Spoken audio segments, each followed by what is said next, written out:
some and then I'll pitch it over to you. Good morning, everybody.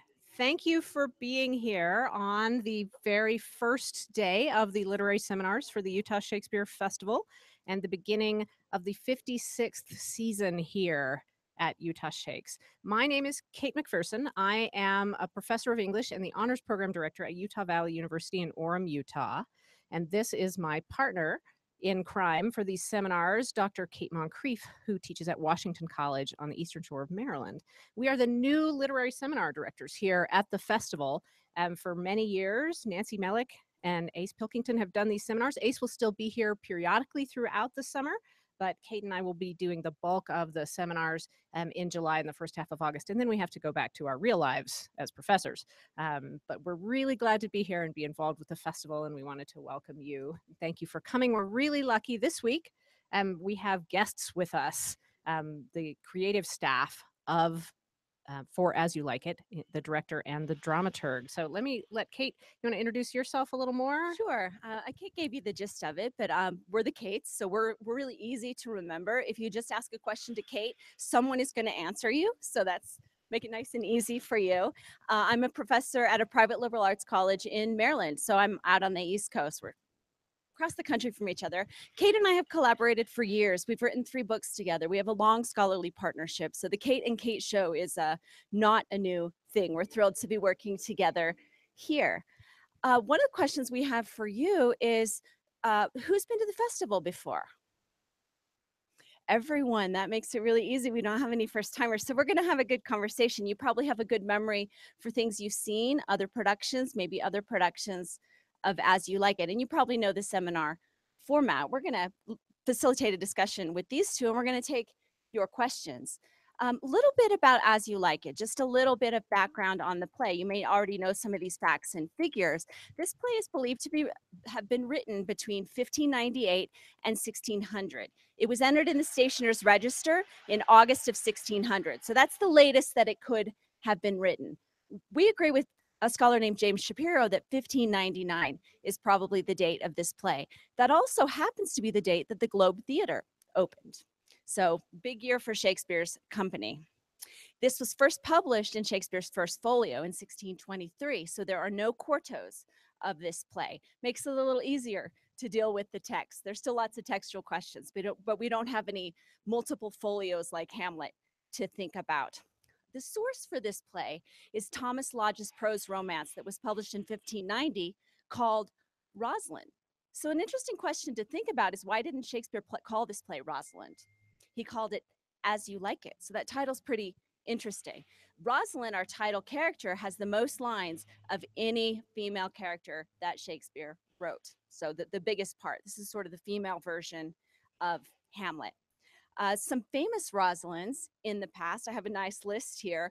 Dame Edith Evans, Vanessa Redgrave, Katharine Hepburn played it on Broadway with Cloris Leachman as her Celia, and Helen Mirren. So you've probably heard of some of those actors before. This is a pastoral comedy. And I bet our director is going to talk a little bit about that particular concept. In the 1580s and the 1590s, there was a trend. There was a vogue for the pastoral, both in poetry and in plays. As the city of London was becoming more crowded, more populated, people were moving in from the countryside, and the city was becoming more crowded, there was a developing nostalgia for the countryside. So these tropes became really familiar. Things like philosophical shepherds and sheep. Sheep are very familiar in England. Biggest export in all of England, wool. You want to say a little bit more about the Yeah, and the other thing to think about that is in the 1590s when Shakespeare was, writing this play, finishing this play, this was the sort of peak and toward the end of the peak of the sort of vogue for sonnets in England, these, idealized love poems that have this particular kind of lover that underlies them. There was an Italian poet called Petrarch in the 1400s, and he sort of launched the sonnet genre, and it was taken up by English authors in the latter part of the 16th century.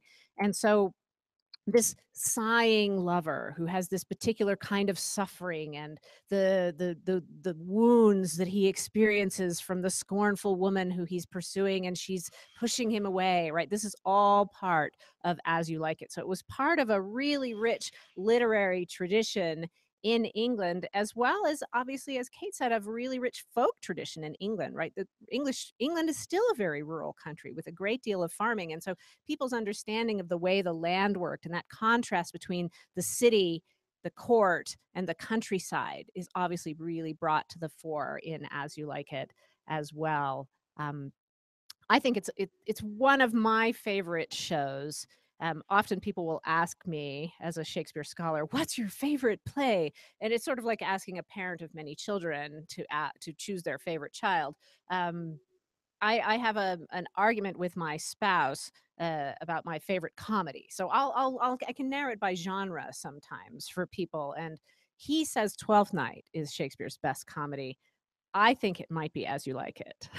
So, but we're very pleased to have us with us here today, two special guests, and let me introduce them. This is Robynn Rodriguez. This is the director of the play. She has directed several shows here at Utah Shakes, including King John and Love's Labor's Lost. And we have with us also the dramaturg for the show, the person who helps with the textual questions. And this is Isabel Smith Bernstein from the University of Colorado at Boulder. And so they will be sharing their ideas about how the play developed, the choices that were made along the way in that conversation. And then we want to get your responses to the play as well. And we have some provocative questions to stimulate discussion along the way.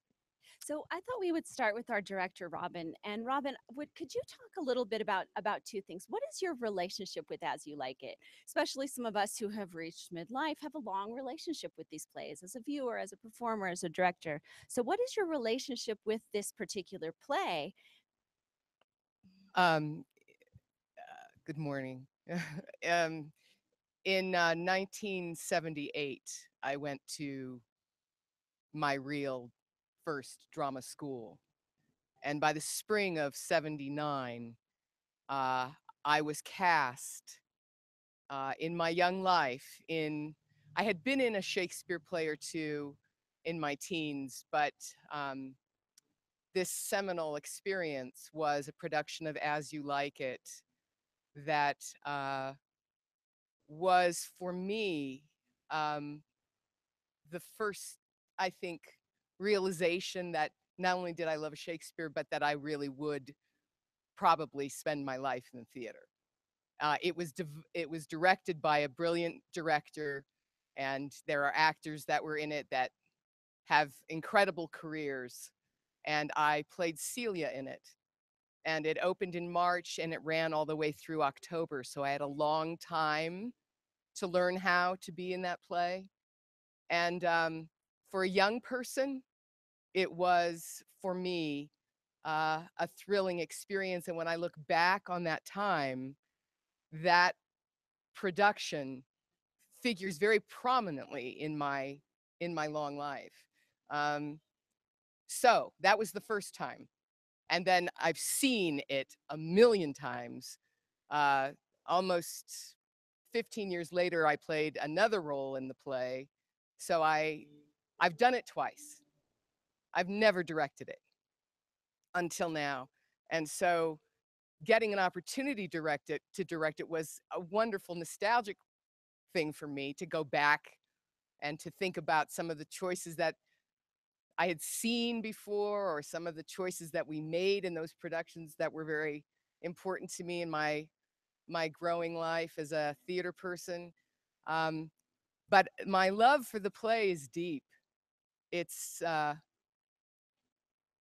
thematically the line in the play. Oh, I get emotional. When Duke Sr. says, "Sweet are the uses of adversity," for me, that is everything you need to know about As You Like It, because it is. Because as a pastoral comedy, as Kate said, it you know it is known as a pastoral comedy. It is not. It is not. He turns the form on its ear. It begins with all of the elements of tragedy. You would think as this play begins, before we go into the forest of Arden, that there's banishment, there's betrayal, there's brothers hating each other. This poor girl who's lost her father and is beloved by her cousin, who's lost everything, is going to be thrown out into the world by her uncle. Orlando, what he's had to go through since the death of his father. Going to Arden is about saving your life. And Arden isn't an easy place to be in. Winter always comes, and the work is hard, and snakes and lionesses are there. So it's a challenging, he's challenging us. This is a wonderful thing that Shakespeare does. I really agree with Robyn when she says this. Shakespeare will often use genres, use tropes, things that are familiar. So this Petrarchan lover, Romeo, the emo guy is what my students call him. So he'll set us up with these expectations that he knows that we are plugged into, and then he'll subvert them, he'll undercut them, he'll parody them, and he'll use them in all kinds of ways. So we're expecting this frothy thing where shepherds are going to fall in love, and they do. But this place has wind and weather and work. That wonderful conversation between the courtier and Corin, that the manners at court are no good in the forest. We work here. We work our lambs. So Shakespeare's really clever when he does that kind of thing, and I think Robyn has really plugged into that. Could you talk a little bit more as you come back to this play as a director about concept and ideas? Oh, well, The director question, that question. It's really hard to, because, oh, what's the play about? And what are you going to do with it? And I'm a kind of meat and potatoes theater person. I like text. I like textually driven stories. This is one of them. I didn't want to, I didn't want anything to overshadow what I feel is the inherent depth of the story of the play. Because you're working in conjunction with other productions, because Shakespeare in Love and Romeo and Juliet were going to basically share an Elizabethan sort of very traditional motif in terms of the setting of the stories of those plays. I was asked to have As You Like It come in and around the same period. And as I was trying, do we do a Jacobean version of it? Immediate no. But I started to research. I just thought, let's go back to Cromwellian England. Let's go back to Oliver Cromwell. There's got to be something there. And what really struck me was that this huge English Civil War period, when Oliver Cromwell and the Puritans usurped King Charles I of England, and he was tried and beheaded. His son, the heir to the throne, went, fled to France. Yeah.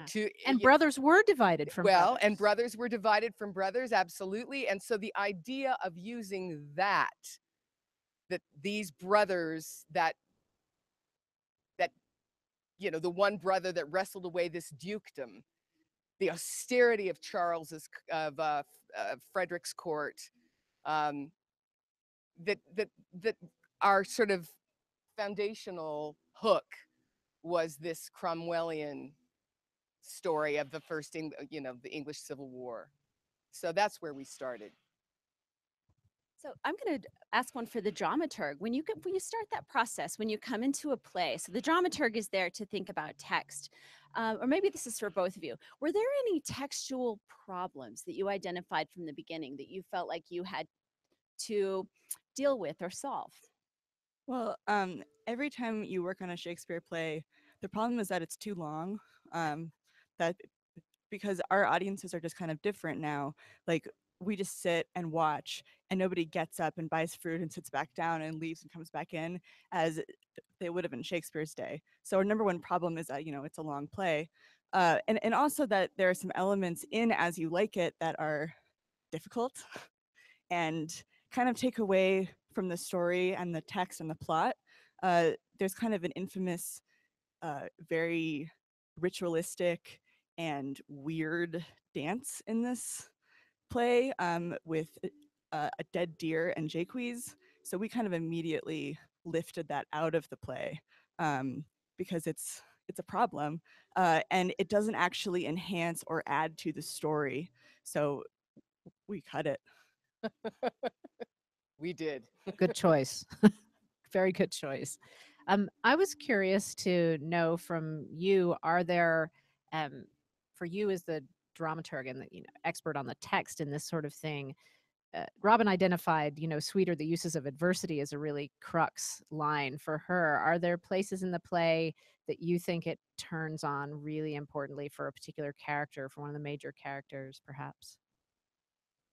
Um, I tend to not identify lines in the same way that Robin does, but I think that the kind of important focal point of the play is Celia, because you can kind of watch the other characters changing and evolving through Celia's eyes. And she's on stage for pretty much the entire play. But she doesn't speak all that consistently. I was Right. really paying attention to that last night, actually. So yeah, keep talking about that. Yeah. She hardly ever speaks. And and so she's kind of in sharp contrast to her best friend Rosalind. Um, right. Rosalind Who talks and talks and talks and talks.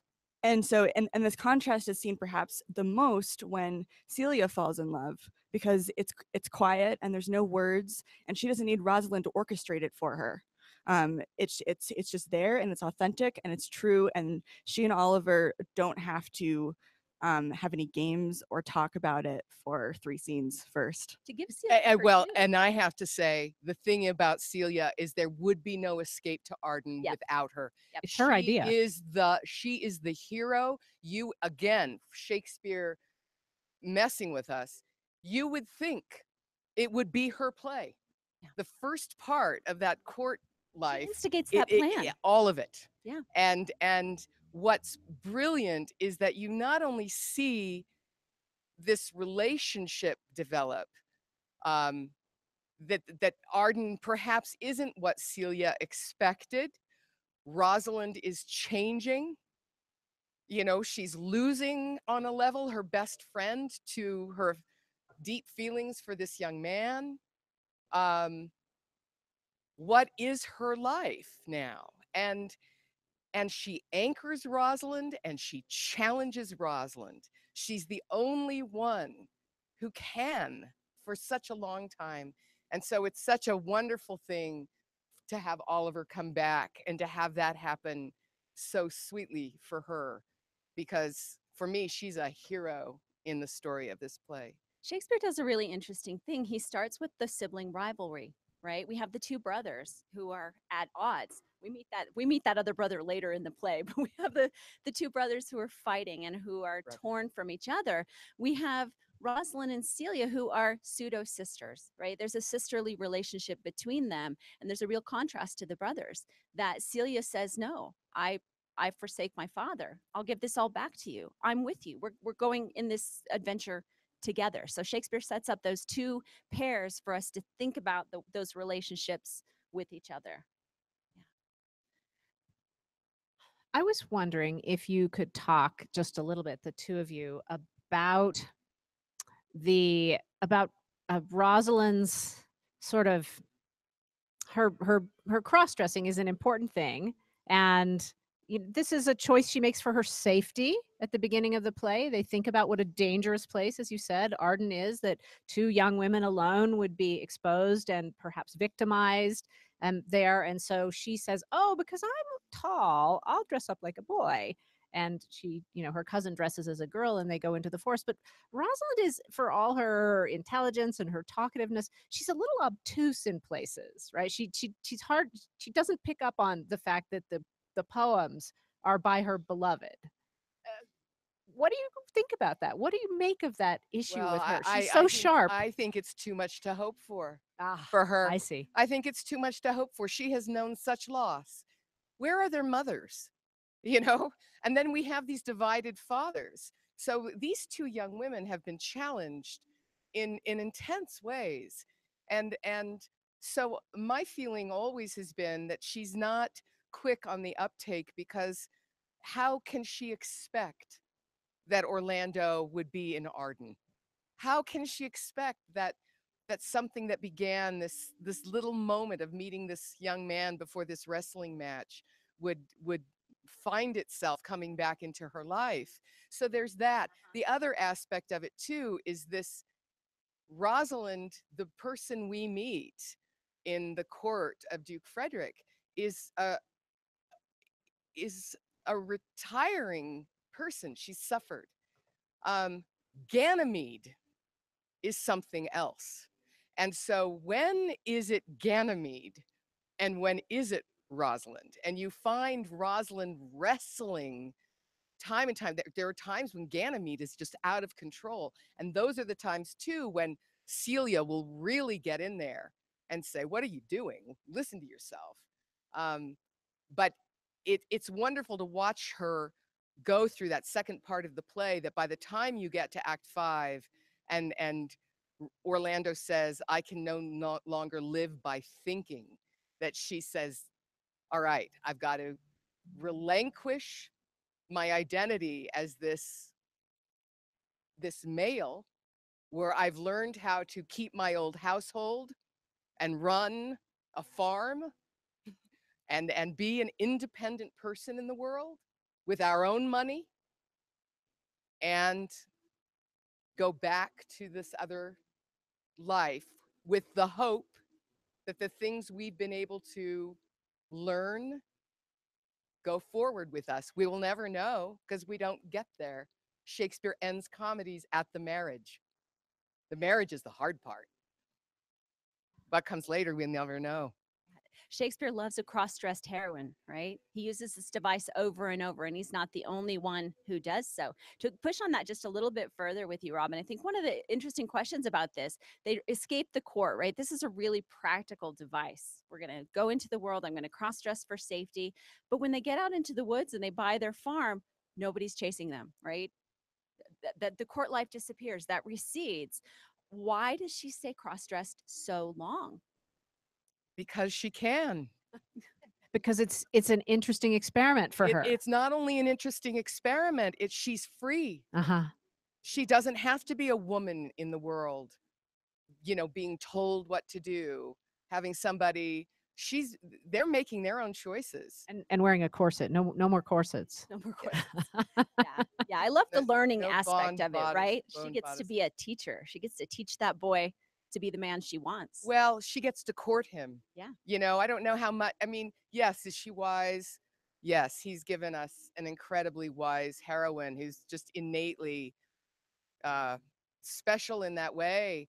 But she also, I mean, it's a beautiful thing. She's afraid of loss. And so Orlando has to get over the sentimentality and the romance of love in order to accept a relationship with someone who's a whole human being. All of that incredible speechifying about this is what I will be. The sky changes when they are wives. I will be more jealous of thee. I will this, I will that. She's calling it like, open your eyes. She will do what I do. It's beautiful. Should we take some questions from the audience? Yeah, we would love to hear some questions that you have or responses either. If you're things you're curious about. Yeah, let me get a microphone. Where's that other one? Okay. You ask the questions, I'll take it around. Okay, I'll take this. I'll take yours. Okay, this is good. Okay, please ask your question. Thank you. I just had a quick question about costume choice. And that was, I didn't expect the hat and I didn't expect the bike to be within that time period. And so I was just wondering about that. The hat? The hat, Rosalind's hat, and which she seemed to be fighting with a little bit last night. Well, we were having a costume emergency last night. The hat was part of the initially she would wear a hat for the disguise. She'd go into the world with the hat on. Yeah. Yeah. Almost no one left the house with their head uncovered in the early modern period. And so, all through the Renaissance, the Elizabethan period, Jacobean period, 17th century, 18th century, everyone wore a hat. Only, Yeah, the style of the hat was definitely reminiscent of a more modern hat style, but men did wear smaller hats in the time period. They weren't all the broad brimmed with the sweeping It looks feather very hats. Robin Hood to me, so Yeah. I don't have that problem. But Uh-huh. the bike, we loved the idea of an Oliver Martex who would go to vicarage to do his and is it a we sort of crafted a not very period bicycle to create that and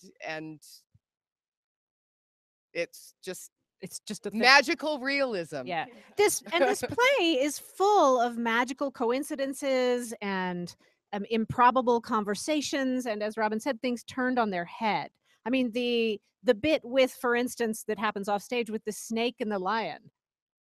There's no, I mean, there weren't a lot of snakes in England, or if any, and there may have been lions, but not many. And so it's very improbable that they would have this crisis with these beasts in the forest. But yet Shakespeare pulls it in there because it's a crowd pleasing device to think about, right? Well, and it is as you like it. Mhm. And it is the Forest of Arden. And we go to, I mean, I don't know if anybody reads Harry Potter, but in the Harry Potter series, there's this place called the Room of Requirement, where what you need What you need. is there, or what you need to get rid of, you can hide there. And there's something reminiscent to me. Arden is an experience that each person has in a very, very specific way. They're challenged in the ways that they need to be challenged, and they're gifted in the ways that they hope they'll be gifted. And so, yeah, Oliver is almost killed by a snake and a lion, and Orlando has to fight them. Robin mentioned Robin Hood. That's a big trope in this time period as well. If you do an OED, Oxford English Dictionary search for Robin Hood, it actually spikes again in about the 1590s, 1600s. So there are lots of Robin Hood tales and stories. And you probably could think about Arden, Sherwood Forest, them going out there. Shakespeare's cleverly weaving something else his audience would have recognized into this play. A question. Make sure that's on. Yeah. Can you talk a little bit more about how you decide what lines to cut in the play? You said you cut that one scene, but individual lines, little pieces. How do you do that and still, you know, how do you decide how to maintain the flow, etc.? Sure. What's important is that every Shakespeare play probably you've ever seen has been cut a lot. And part of that is because of what I mentioned earlier, that his plays were just written for a different kind of performance and like a different kind of audience. And so he repeats himself over and over and over again, so that if you had stepped out during one part and you came back in, you wouldn't miss the play. So we cut if he repeats himself, because our audiences are going to sit and watch and pay attention. And then also, if a joke just doesn't make sense anymore because it's too archaic, it often goes. There are a couple touchstone jokes that we lost, and we try and not cut any entire scene usually, and just kind of trim it around or lose these lines. It's a long process though, and it's a very careful process. You did rearrange some of the scenes. Could you talk about that decision? Okay. Yes, we did. So usually, as you like it, it kind of it flip flops in between Arden and the court for a couple of acts. But Robin was really interested in just having one shift into Arden. So once we're in the forest, and we never have to go back into the court. So the audience kind of leaves it behind, just as the characters do. So we just took the scenes and reordered them, and you probably wouldn't even notice. I didn't notice. Kate pointed it out to me as we were watching last night, and she, being an excellent scholar and a furious note taker during shows, had her annotated text of the play on her iPhone. And since it was still light in the theater, she was able to pull up the PDF of it last night, and then she goes, "She just rearranged that." I was like, "Oh, great. I'm just in the play, watching the play, having a good time." Who else has a question or a comment or something they're perplexed about? Or do you wanna I talk just about it? wanted to talk about the process of working with a dramaturg, but particularly one like Isabel, it was such a great, we didn't know each other, and you get on the phone with this person and you say, well, you talk about your experiences of play, and we looked at the edition of the play that we thought we might want to use, and then we both spent time with it and did a pass where I would, Isabel put it into the computer. I would go through and make the tweaks or the cuts that I would want to make, send them to her, then she'd send hers to me. And there's this back and forth of really trying to identify for us how exactly we would like the story of this play, the text of the play to flow. And it's a long process, but it's a really joyful one. And it's invaluable help as a director of these plays. You don't have enough eyes in your head nor brains. You need a dramaturg, you need a voice and text person. You need those kinds of people, not only to help you, but to help the actors. Because I can't help every actor, but they can sit in a session with Isabel and talk about what is the text trying to illuminate to my character here? Or why is this word here? Those are things that are invaluable in this work that we get to do together. One part of the cutting process in a Shakespeare play, of course, because Shakespeare plays oscillate between verse and prose, right? Sometimes the characters are speaking in poetry, sometimes they're speaking in not poetry, but it's often quite poetic speech, heightened language. And so in this play, though, Rosalind speaks a great deal of prose, and so that makes the cutting process a little easier for you. You don't have to. 55% of As You Like It, the pastoral comedy, is prose. 55%. Only 45% of it is in verse. It's amazing. And do you have a sense, because I really don't know this, so this is a really genuine question that I want to learn if you know it. Is it more in verse when they're at the court? I think so. And more in prose once they're in Arden? And what's amazing is that Rosalind and Orlando's love scenes are in prose. Right. Again, it's real life. She's saying we cannot have this sentimental romantic thing. Mm-hmm. We're going to talk real talk.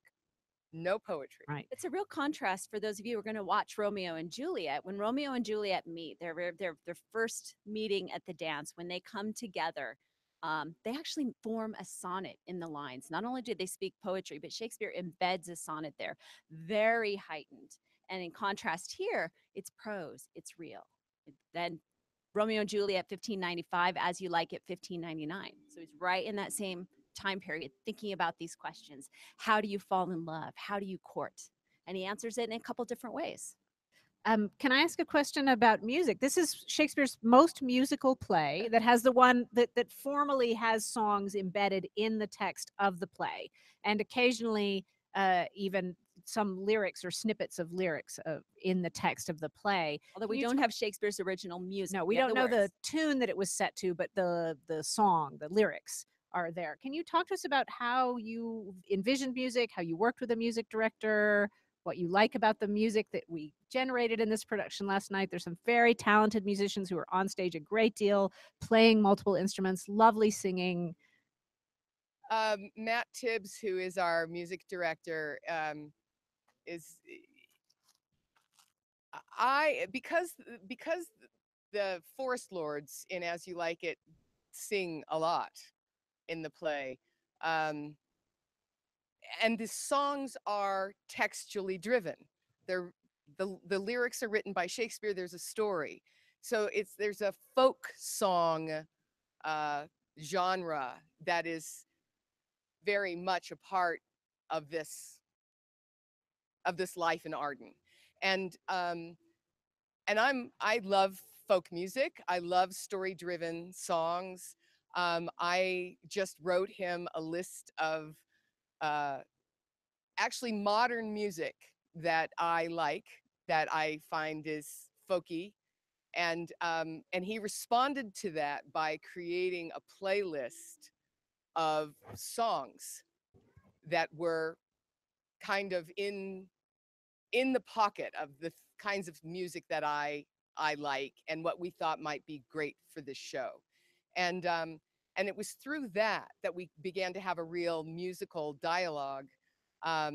He was the one then that said, well, we can take these songs.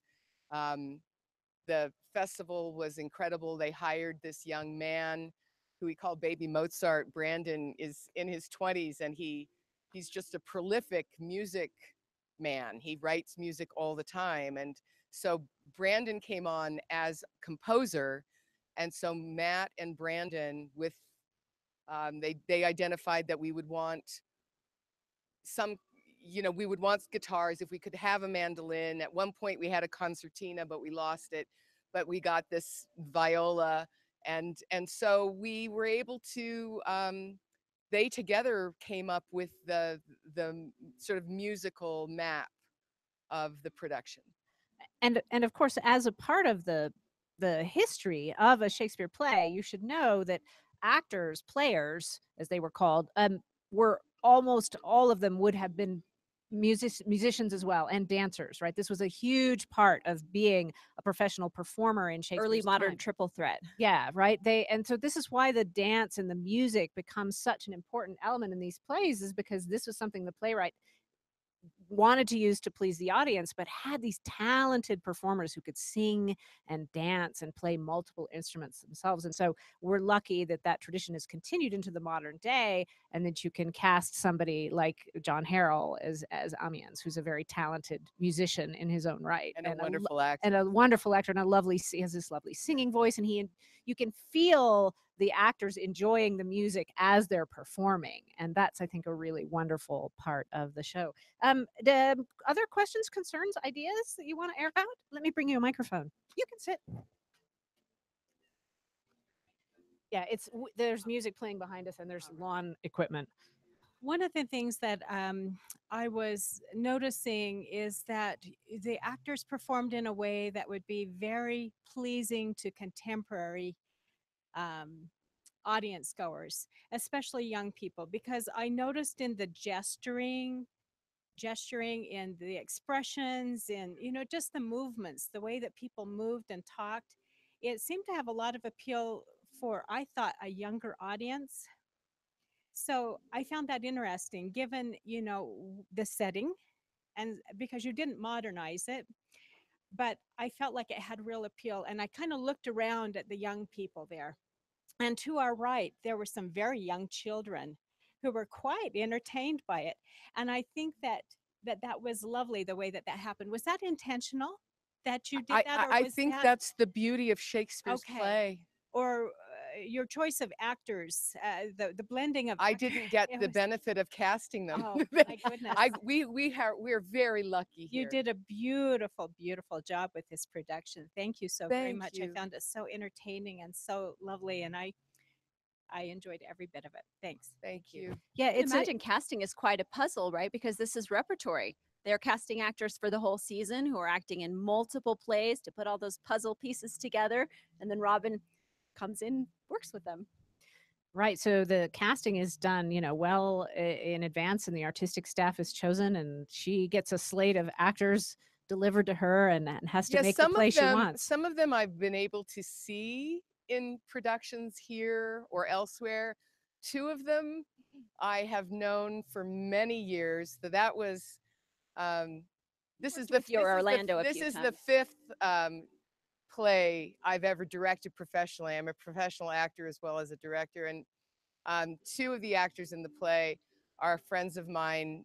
One I met in 1979, and one I met in, I think, 1991. So, A long and we worked history. many, many years at the Oregon Shakespeare Festival, the three of us together. So it's been really sweet for me to be on the other side of the table with such dear friends. Right. But it was a surprise to get to work with them in this way. And I feel very lucky to have I've lived in Utah for 17 years, and to live in a state that has a marvelous Shakespeare festival like this. But the Oregon Shakespeare Festival is also well worth a road trip. If you've never made the journey to Southern Oregon for that, I highly recommend it. But make sure you don't do that in favor of this. But I just have a short question, partly because I'm not a Shakespeare expert, and partly because I love Fred Adams, which I thought was really funny that he was playing Adam. Wonderful. Um, is there a reason why he didn't come to the wedding? I mean, he never really dies, but he never really is alive. Is there? That's a textual problem. Adam disappears. That's in Shakespeare's text. He just That's- disappears. We don't see him again. We don't hear from him again. And there's some kinda sort of think he should thematic be at the answers, but wedding. let's ask these two how they dealt with the textual problem and why they think that is. Hang But on to that. that's Shakespeare. That's not a cut they made. Yeah, I kind of figured that, but I wondered if you had an answer. I have an answer that I can't share. It's a I don't know if any of you knew this. This is another sort of little factoid about As You Like It that's a lot of fun, is that by reputation, although we don't know for certain, I mean, we know Shakespeare was an actor because we have his name in the cast list of other major playwrights of the period, like Ben Jonson, where it says principal comedians, Will Shakespeare. Yep. Right? We have it right there printed in other texts. So we know he was an actor. And the rumor, but we don't have anything to substantiate it, is that one of the things he specialized in playing were the parts of old men. And so people presume that this may have been one of the parts he played in his own play, is this character, Adam. And we have no idea why the character disappears. It's Directors sometimes will choose to continue to have the character on stage but non-speaking, and therefore show up at the wedding scene and be part of the celebration because he's such an important part of Orlando's life, this man who's served his family for presumably Orlando's entire life, because he says, I've lost my teeth in your family's service. So I actually prefer Robin's choice Yeah. that shows him laying down, being cared for. This is what Robin was referring to, that it's not just, we're heading out into the woods and it's magical and lovely. No. There's loss. There's lots right. of loss. And we know that he's old and he's aged. And I think they really got that particular thread of there's loss, right? This Adam presumably dies, and they don't make a big deal out of it. They don't, we don't see a funeral or anything like that. But I think that's one of those melancholy threads of the play, those real things, that particular loss that is there. There are also a lot of biblical readings of the play. You can think about Artemis and Eden and, what's the significance of Adam? And we have a snake in the woods. So there's a prodigal son. There are lots of ways to think about Adam through that context as well.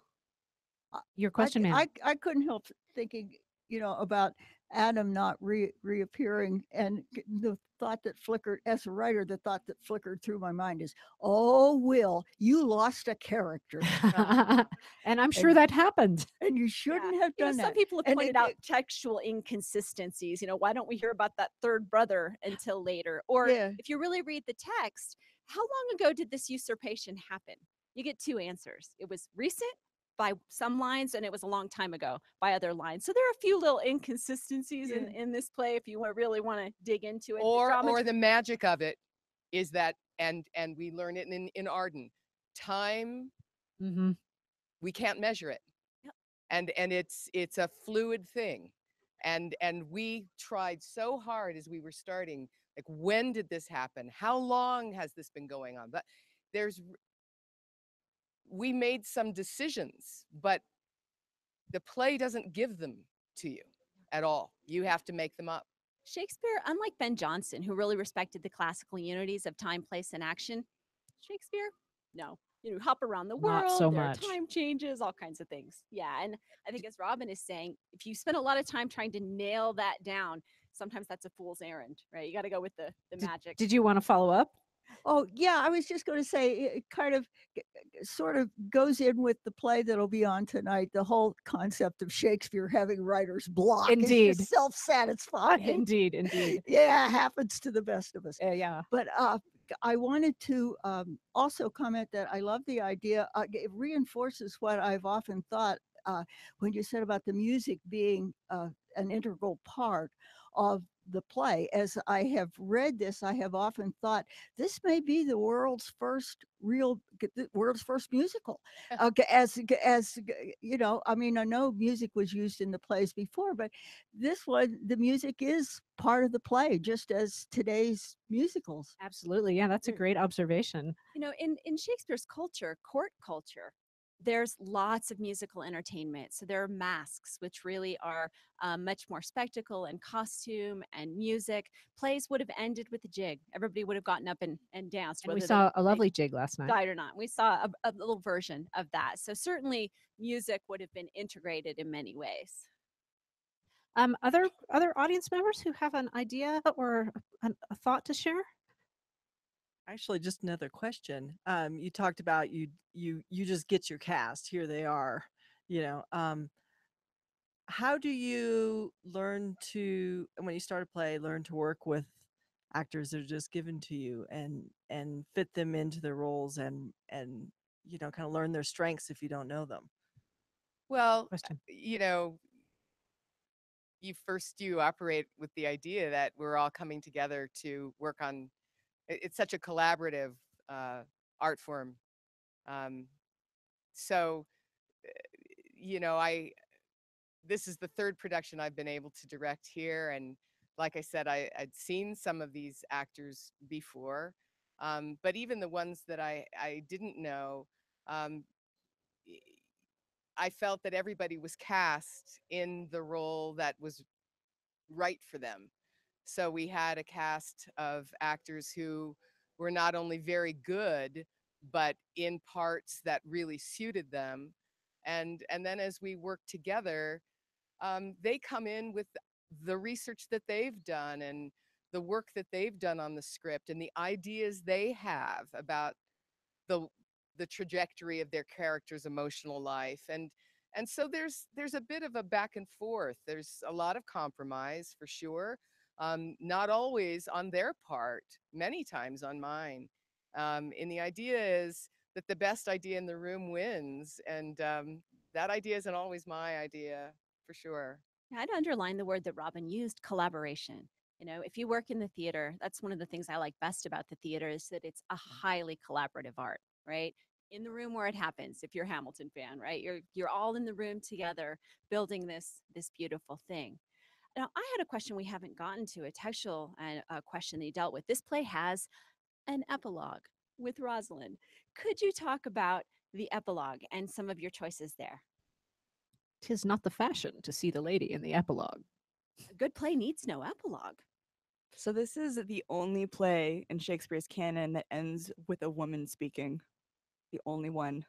And so the epilogue is conscious of that, but also, of course, in Shakespeare's day, it would have been a boy playing a woman who then plays a boy. Uh, yeah, so it gets a little bit more complicated. So some of the like comedy in the epilogue is certainly about that. She says like if I were a woman and things like that. And so the epilogue for a modern production, it presents a few problems because of that, but also not any problems because I think As You Like It in a lot of ways is kind of it's kind of about how gender is not just binary and how everybody has a little bit of the masculine, everyone has a little bit of the feminine.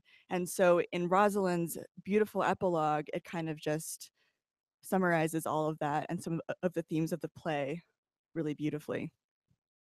If you want to do the mental gymnastics for just a second, follow this. We have a boy actor who cross-dresses to play Rosalind.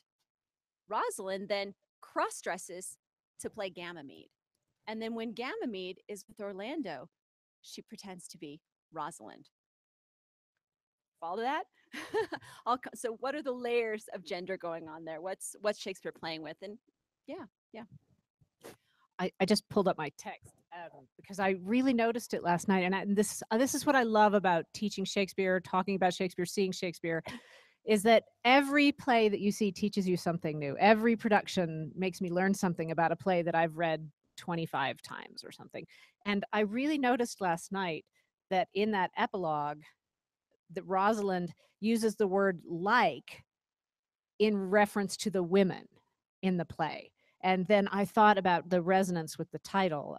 She says, I charge you, O women, for the love you bear to men, to like as much of this play as please you. And she doesn't use the word like for any of the other people that she's talking to in that epilogue. And so I thought that was a very interesting resonance that I noticed for the first time last night that your production brought to me taught me that. So The that way was that it really echoes fun. back to the beginning is really nice. As I'd mentioned, this is based on a prose romance called Rosalind. And this is a very large role, many lines. And so it's interesting for us to maybe to think about why Shakespeare didn't just call this play Rosalind. Why did he call it As You Like It? Do you all have any ideas about that? Why this title? Why not call it Rosalind if she's the one that talks and talks? Did the title mean anything to you as you were thinking about it? Yes, I mean, I think all of Shakespeare's titles are very they're very carefully chosen. And As You Like It, although similar to Twelfth Night, is very different from Twelfth Night, and the subtitle of Twelfth Night is Or What You Will. So there's kind of an idea in these plays, these cross-dressing plays, that you can kind of make of them what you like, and if it offends you, then well, it's as you like it. And I also think a really important element of these cross-dressing plays is that the time Queen Elizabeth is queen, and so she, as she says in Shakespeare in Love, is a woman in a man's role. And so Shakespeare writes these extraordinary heroines while she's queen, who cross-dress, and when she dies, the cross-dressing roles kind of go away until much later with Cymbeline and Imogen. So I think that the idea of a very strong woman who can be masculine is also very present in the time and in the audience's minds. And so I think the title of these plays, it kind of harkens back to their reigning monarch at the time. Yeah, that's great. Queen Elizabeth gave a speech at Tilbury before the fight with the Spanish Armada, and she famously said, "I have the heart and I have the weak and feeble body of a woman, but I have the heart and stomach of a king, and a king of England too." So she was very aware of that particular gender dynamic. I like what you're saying about titles being carefully chosen. So for those of you who are going to see Shakespeare in Love tonight, Will is going to be working really hard on the title of his play. And the first one he comes up with is Romeo and Ethel the Pirate's Daughter. Yeah, he does better than that. He figures it With out. some help from some collaborators, Yes. other theater professionals of the age. So, any other last questions or concerns? We're just almost out of time here, but we have a few more minutes. I'd like to compliment the Green Show. Oh, I- yes, let's Great. talk about that. I loved the new direction of it, and the little snippets of play lines, Mhm. and I loved the song parodies, and I'm really looking forward to the others. I think this is a really neat direction that Great. the Green Show's going. Right. So in the past, if you've seen green shows, they weren't always sort of narratively driven, right? They were comedy routines and they were variety shows and they were all kinds of stuff. But now we have a narrative thread for each of the three green shows at this year's festival. Last night was Laughter. We have, is it Love and Adventure? Yep. Yeah. that's right. And there'll be a different one each evening. So please come again. If you went last night, come again this evening if you're still here, because it'll be different. I'm really glad to get that positive feedback. And Thank I'd you. really like to compliment whoever wrote it. That it Yeah. is so cleverly Mhm. written. I thought that was Yeah, was they've great. hired a really talented staff for that, and the singing and dancing, and Yeah, you and know, Little Music Man, Little Hamilton last night. It's the loads of change fun. the lines. I've Mhm. got one question. I recognized all the songs, but the last goodbye song. I didn't recognize that either. Song. What does that I come don't from? know. I It didn't might get the be last original one. music, and we'll have to inquire about that. Michael Barr, do you know?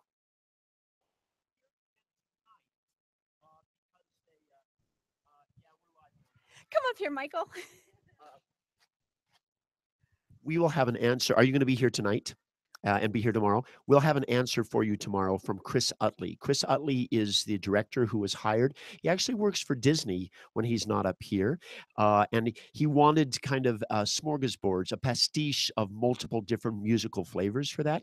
You will hear that same opening and that same closing tonight and the next day. And we'll find out the answer where it came We'll from get for you. the answer Okay. there. Great, thank you, thank you very much. Well, we wanted to thank you for attending this morning's literary seminar and for attending the Utah Shakespeare Festival. It is our pleasure to be here. And if you have any small questions that you didn't want to ask in front of a relatively intimate group, but yet public, Kate and I will be happy to answer them. And we want to thank Robyn and Isabel for joining us today. It's wonderful. If you ever want to revisit this, we have been taping these discussions with the directors, and those are available on the festival's education website. And those will be available in case you want to talk about points from this later as to resolve a family argument about As You Like It, because that's what happens at my house. Don't know about you. Great. So let's thank these two again for joining us. Thanks, Robyn. Thanks, Isabel. And thank you all. Hope to see you tonight.